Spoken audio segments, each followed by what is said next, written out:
मैं जोशी जी के पास चला। जोशी सर, ये जो अभी आपने सुना, रवींद्र जी को भी सुन लिया, और बाकी आपसे बेहतर कौन जानता है, आपने तो बरसों बरस संसद को कवर किया है। तो ये जो चल रहा है, जिस तरह से नैरेटिव बनाने की कोशिश है, और आप कहीं अब लग रहा है झारखंड को अपना हथियार बना रहे हैं ये सरकार, अमित शाह, ये निकल रहा है। और ये जो वहां चल रहा है, देखिए आज भी वहां बहुत संयम बरता गया है। अगर विद्यार्थियों की ओर से नहीं हुआ है कोई, जो जैसा हुआ था जंतर मंतर पे, जो उसमें भी था कि कोई जो तत्व दीगर घुस गए थे, वहां नहीं हुआ है। और उन्होंने भी बरती, वो विधानसभा के गेट तक, बल्कि और प्रोमाइसेस के आसपास तक पहुंच चुके थे वो, जब मैं लास्ट देख रहा था। तो ये जो ये है, आप पूछा जा रहा है एक अदद वक्तव्य की बात, आप चाहते हो समग्र चर्चा। वो जो अभी कहा रवीन जी ने कि आप किसी स्टेट के उसमें हस्तक्षेप कैसे हो सकता है, सब पर आप बताइएगा, क्या ये ठीक है, उचित है, क्या होना चाहिए? देखिए संजीव जी, संजीव जी, ऐसा है ऐसा है कि संसद कि संसद के अंदर अंदर और और संसद के बाहर संसद के जो भी बाहर जो हंगामा भी हंगामा वो चल रहा है, चल रहा है, उसके लिए उसके सिर्फ लिए एक सिर्फ एक जोड़ी पूरी जिम्मेदार है, जिम्मेदारी और वो है मोदी प्लस शाह की जो जोड़ी की हठधर्मिता, वो पूरी तरह से जिम्मेदार है। आज करीब 15 दिन, 2 सप्ताह बीतते जा रहे हैं और संसद पूरी तरह से ठप है हर काम के लिए। और ये बात बिल्कुल रमेश जी की सही थी कि भाई संसद भवन में आना, अपने ऑफिस में बैठना एक अलग बात है, और सदन के अंदर जाना, सदन की कार्रवाई में भाग लेना, वो दूसरी बात है। तो आप अगर 15 दिन से 10-12 दिन जो भी है, आप आ रहे हैं अपने कार्यालय में बैठ रहे हैं, चाहे वो प्रधानमंत्री शाह हो और चाहे गृह मंत्री प्रधानमंत्री मोदी और गृह मंत्री शाह हो, उससे कोई फर्क नहीं पड़ता। फर्क यही कि सदन की कार्रवाई में आप भाग ले रहे हैं या नहीं ले रहे, क्योंकि जिसको लेकर के प्रतिपक्ष और प्रतिपक्ष के नेता राहुल गांधी लगातार मांग कर रहे हैं, तो आप इसके आपके आने से न आने से कोई फर्क नहीं पड़ता, नंबर एक। दूसरा ये कि रांची में जो आज हो रहा है, भाई वो राज्य का मामला है, या तो ये आप कहिए कि दिल्ली की। मैं यहाँ एक सवाल उठाना चाहूंगा कि अगर आप रांची का मामला उठाते हैं तो वो तो संघीय मामला है, राज्य का मामला है। तो फिर अगर ऐसा है तो फिर ये कहिए कि दिल्ली की केंद्रीय पुलिस वो गृह मंत्रालय के अधीन नहीं है, केंद्रीय गृह मंत्रालय के अधीन नहीं है, वो पूरी तरह से प्रदेश सरकार के पास है। या तो फिर ये आप कहिए, जब आप कहते हैं कि दिल्ली का जो दिल्ली डेवलपमेंट अथॉरिटी है, दिल्ली पुलिस है, लेफ्टिनेंट गवर्नमेंट, वो सब हमारे पास है केंद्र, और उसी के हिसाब से आप रातों रात आप वहां का पुलिस कमिश्नर चेंज कर देते हैं, और ये पुराने अपने 20 साल के अपने खास आदमी के आदमी को आप कमिश्नर बना देते हैं, और इसके बाद फिर वो गोलियां चलती है, पहले गोली चलती है। ये क्या है? तो इसका मतलब ये है कि दिल्ली की केंद्रीय पुलिस आपके हाथ में है, इसलिए आप जवाब दिए। भाई आपसे थोड़ी सी इतनी सी पूछा जा रहा है राहुल गांधी, बल्कि हम सबका ये सवाल है कि अगर आप ये कहते हैं कि साहब गोली का मैंने ऑर्डर नहीं दिया, आप आके बोलिए कि साहब मैंने नहीं दिया, पुलिस कमिश्नर ने दिया, तब तो बिल्कुल ठीक है। अगर आपको मालूम नहीं है तो ये भी ठीक है कि यू आर इनकॉम्पिटेंट, यानी आपकी नाक के नीचे वो चल रहा है, गोली चालन हो रहा है, पहले गोलियां चलाई जा रही हैं और आपको मालूम नहीं। मुझे तो वो 1966 का मालूम याद आता है कि जब प्रधानमंत्री इंदिरा गांधी थी और होम मिनिस्टर गुजरलाल नंदा थे, मैं उस समय कवर कर रहा था। उस समय 7-8 लोग मरे गोली वहीं पर पार्लियामेंट के ठीक सामने, और आप आश्चर्य करें कि चंद घंटों के भीतर होम मिनिस्टर से इस्तीफा ले लिया था इंदिरा गांधी, जबकि उन्हें उस जमाने में गूंगी गुड़िया कहा जाता था। तबकी जनसंघ ने उसको गूंगी गुड़िया कहा था, और उसी गूंगी गुड़िया ने कहा गुलजार नंदा जी से कि आप जाइए इस्तीफा दीजिए, लोग मरे। तो क्या ये उस समय भी जो लॉ एंड ऑर्डर का मसला वो केंद्रीय सरकार के पास था, उस समय आईजी व्यवस्था होती थी, आज कमिश्नर है। तो ऐसे हालत में आप जिम्मेदार हैं, आप अकाउंट। दरअसल प्रॉब्लम क्या है संजीव जी, मैं तो इस नतीजे पहुंचा हूं कि ये 12 साल में ये जो मोदी और अमित शाह जी की जो सत्ता है, ये पूरी तरह से अकाउंटेबल किसी भी काम के लिए होना नहीं चाहती। चाहे वो देश से बाहर हो और चाहे देश के अंदर हो, या दिल्ली में हो, दिल्ली से बाहर हो। ये गैर जिम्मेदाराना ढंग से चलाना चाहती है सरकार। मतलब मैं अभी एक वो देख रहा था नेटफ्लिक्स पर एक चीज, वो सफेद सागर, तो उस समय ये कारगिल पे बना हुआ है, तो उसमें एक डायलॉग बहुत अच्छा है, वो सुनने लायक है। वो नवाज शरीफ के पिता कहते हैं अपने बेटे से, और कहते हैं कि देखो नवाज, तुम धंधा करना यानी सरकार चलाना और धंधा करना दोनों समान हैं। ठीक यही बात हमारे मोदी और अमित शाह पे लागू होती है।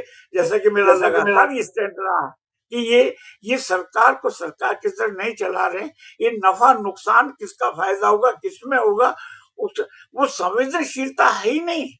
सबसे बड़ी बात है राष्ट्र कैसे होता है, देश कैसे चलाता है, ये सब उनकी पूरा जो वर्ल्ड व्यू है ना, विश्व उनकी जो दृष्टि है, वो कुल मिलाकर के गुजरात तक है। और गुजरात में 2-3 जो पैसे वाले सीईओ लोग, उनका मैं नाम क्या लूं, सब जानते ही हैं। वहां तक सीमित है कि उनको कितना वो एयरपोर्ट देना है, कितना और जगह वो देना है, यहाँ तक। तो आपने देश को चलाने धंधे में बदल दिया। तो कुल मिलाकर के ये स्थिति है कि ये संघीय व्यवस्था के भी दुश्मन है। अगर आप रांची की बात करते हैं तो ठीक है, तो इसका मतलब फिर वो राज्य सरकार किस काम के लिए है? उन्होंने ठीक कर रविंद्र जी ने कि वहां फिर राष्ट्रपति शासन लगाइए और फिर बात करिए। तो अभी तो वहां पर चुनी निर्वाचित और ऐसी स्थिति में आप उसको सबकी बात क्यों कर सकते हैं? आप केवल दिल्ली की बात करिए ना, सेंट्रलाइज होइए, फोकस करिए। और उससे भी वही तो बात हो रही कि आप बयान है उसी को, वक्तव्य उसी का तो मांगा जा रहा है, उसी का मांगा। तो मैं तो संजीवी इसकी है कि मैं तो 19 जहां तक मुझे याद है 67 से मैंने पार्लियामेंट और असेंबली कवर करना शुरू किया था, बाहर भी, दिल्ली से बाहर भी, यूपी की, मध्य प्रदेश की, और इसके बाद 20-25 साल संसद। मेरी नजर में ऐसा नहीं आया कि जब होम मिनिस्टर और प्रधानमंत्री दोनों सदन में ना आए हो, कि इतना 14-15 दिन हो गए और इतना हंगामा हो, और आपके खिलाफ इतने नारे लगाए जा रहे हो, तो और आप फिर भी ना आए, इसका मतलब ये कि आप किस काम के हैं? बिल्कुल अटल जी, मैंने तो देखा है किस तरह से विपक्ष जो है, और राजीव गांधी के खिलाफ अटल जी ने क्या क्या नहीं कहा, उस समय कहा था, और आज खैर बोफर्स में कुछ भी नहीं निकला, खैर वो एक अलग बात है। लेकिन विपक्ष ने किस कदर से उस समय के प्रधानमंत्रियों को और होम मिनिस्टर को घेर के रखते थे, चाहे वो शिवराज जी जो पाटिल हो, वो भी होम मिनिस्टर। बिल्कुल सर, वो दौर और था, ये दौर और है। मैं बिल्कुल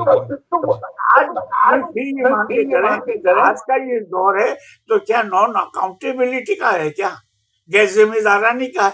अगर ऐसा है तो आप संसद में घोषणा कर दीजिए कि हम किसी भी चीज के लिए अकाउंटेबल नहीं है, सब विपक्षी अकाउंटेबल है और जनता ही अकाउंटेबल है।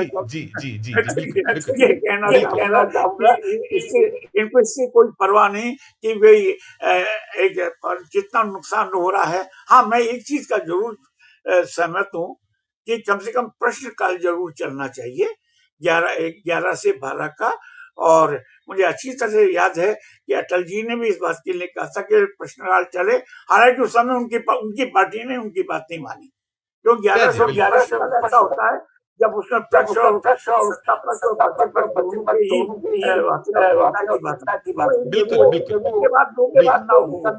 लेकिन कुल मिलाकर के जोड़ी जो है, मैं इसको जिम्मेदार मानता हूँ। जोशी साहब क्या कहिएगा जो मैंने दिखाया? देखिए, आप, मैंने कहा ना कि धैर्य की परीक्षा कहीं ना कहीं, और फिर आप जो प्रोवोक करने वाली बातें, ये फिर यही उकसाने के कारण आप लगातार कर रहे हैं। आप इतनी अनदेखी, इस कदर आप कहीं विपक्ष की कहीं नहीं सुनना, साथ में देश को आप कहीं बार बार भ्रमित करना, ये सब ये कहीं बन रहा है, एक नासूर बन चुका है मामला मतलब। और अब जो जहां अभी कहा कि भैया बहुत बहुत पानी सिर के बिल्कुल ऊपर गुजरने जैसी स्थिति है, आप करिएगा टिप्पणी में, राकेश जी पे खत्म करूं। कौन किसको करना है? आपको जोशी हेलो जी, आपको हेलो। आपको आपको जोशी जी, आपको। अच्छा, मैं अब इसमें क्या करूँगा ना, मैं सबसे बड़ी तो मैंने कहा ना कि मैं इस पूरे ये 12 साल का जो पीरियड है इन लोगों का, वो पूरी तरह से गैर ज़िम्मेदाराना किस्म का है। यानी हर मामले में इन्होंने अकाउंटेबिलिटी को पूरी तरह से तिलांजलि की। दूसरा ये कि कहते तो ये हैं हमारे नरेंद्र मोदी जी कि अब ये नया भारत है। तो नया भारत ये है कि सारे वादों को झुठलाना। आपने कहा कि हर साल 2 करोड़ रोजगार देंगे, तो इस हिसाब से 14 करोड़ रोजगार मिल जाने चाहिए, वो नहीं हुआ। आपने कहा कि हर के अकाउंट में 15 लाख रुपए पहुंचेंगे, सारा काला पैसा है वापस ले आऊंगा, वो नहीं हुआ। यानी जितने आपने वादे किए, आप वादा शिकन निकले, वादा फरोश निकले। सुनाई। हाँ, तो मैं आपसे कह रहा हूँ कि इनको बहुत ही स्पष्ट रूप से देखिए, अब 2 दिन 3 दिन मुश्किल से और चलेगा ये मानसून सत्र। इन 2-3 दिन के अंदर इनको अगर वाकई ये ईमानदार हैं, इनमें पॉलिटिकल मोरलिटी नाम की कोई चीज है, अगर कोई, इसलिए मैं अगर यूज कर रहा हूं, तो इनको चाहिए कि कल आकर के जो भी कुछ कहना है कि साहब मैंने ऑर्डर दिया या मैंने ऑर्डर नहीं दिया, और अगर आपको मालूम नहीं है तो it means you are incompetent, तो वो भी बताना पड़ेगा। तो ये खुद करके कहना चाहिए। और प्रधानमंत्री मोदी अब आईआईटी में चले जाते हैं, वहां पर तो आप चले जाते हैं, लेकिन सदन के अंदर आप आना पसंद नहीं करते। तो क्या सदन क्या किस काम के लिए सदन है? तो कहने का मतलब यह है कि मोदी, अमित शाह और नरेंद्र मोदी दोनों को अब अकाउंटेबिलिटी आ गई है। अब ये प्रतिपक्ष खामोश नहीं रहेगा। ये बात जैसा कि मैंने पहले भी कहा कि अब ये जैन अल्फा तक मामला पहुंच गया है, बहुत नीचे तक, जैन जी तक ही नहीं है। अब आप छोटी छोटी बातों को लेकर के, स्कूल की समस्या को लेकर, क्लासरूम के अंदर पंखा नहीं है, टॉयलेट लड़कियों के लिए नहीं नहीं है, एक शिक्षक 5-5 6-6 क्लासेस ले रहा है एक ही कमरे में। ये अपने मध्य प्रदेश में भी हुआ। अंचल जी, राकेश जी जानते ही होंगे कि ये इन छोटी छोटी बातों को लेकर के अब अल्फा आपके उत्तर प्रदेश में, मध्य प्रदेश में, महाराष्ट्र में, बिहार में, कई जगह ये तो कहने का मतलब चेतना जो अब खाली मिडिल क्लास तक या कॉलेज लेवल तक सीमित नहीं रही, अब हक के मामले की, जिम्मेदारी की चेतना को लेकर के ये अब नीचे तक जा रहा है। 7वीं क्लास के बच्चे, 8वीं क्लास के बच्चे, 10वीं क्लास के बच्चे, जैसे रणजीत जी ने अभी साफ साफ कहा कि बच्चे अब सवाल करते हैं। खैर मैं तो ये करता हूँ कि मैं तो पहले अपने बेटे से 3 महीने में कह देता हूँ कि भैया तुम अपने मुझ में कोई कमी है या क्या क्या चेंजेस देखना चाहते हैं, किस ढंग से मैं अपने आप को अपडेट रखूं, तुम जरा मुझे बतला दो। मैं तो पहले ही कह देता हूँ। तो हम हर 3 महीने में बहस, हाँ ये एक साइंटिफिक अप्रोच है। देखिए जो नई तरह के कॉन्ट्रडिक्शन और कॉन्फ्लिक्ट पैदा होते हैं परिवार में और इसी तरह समाज में होते हैं, तो उसको रिजॉल्व करने का एक साइंटिफिक अप्रोच यही है कि आप खुद, जो आने वाली जो जनरेशन है आ गई है, उससे आप सवाल करिए, उनसे पूछिए कि अच्छा बताइए हम कैसे इसका समाधान क्या अभी निकालें। तो बगल में जैसा कि ये लोग नहीं करना चाहते, नहीं है कोई कोई तो मोदी कहीं से कहीं नहीं। मोदी तो मोदी तो यही तो मैं आपसे कह रहा हूँ कि मोदी जी कहते हैं कि सवाल ही आईटी में उन्होंने कहा ना, सवाल ही मत करिए, समाधान करिए। तो अगर ठीक है समाधान करिए, कल को हम कहेंगे आप दोनों हट जाइए, चलिए हमारा समाधान ये, कल को मानो जैन जी ये कह दे कि मोदी जी आप समाधान पूछ रहे हैं ना, हमने सवाल किया और समाधान भी आप पूछ रहे हैं हमसे, तो ठीक है अमित शाह जी की छुट्टी करो, आप भी छुट्टी करो, चलिए हम समाधान बताते हैं, तैयार हैं।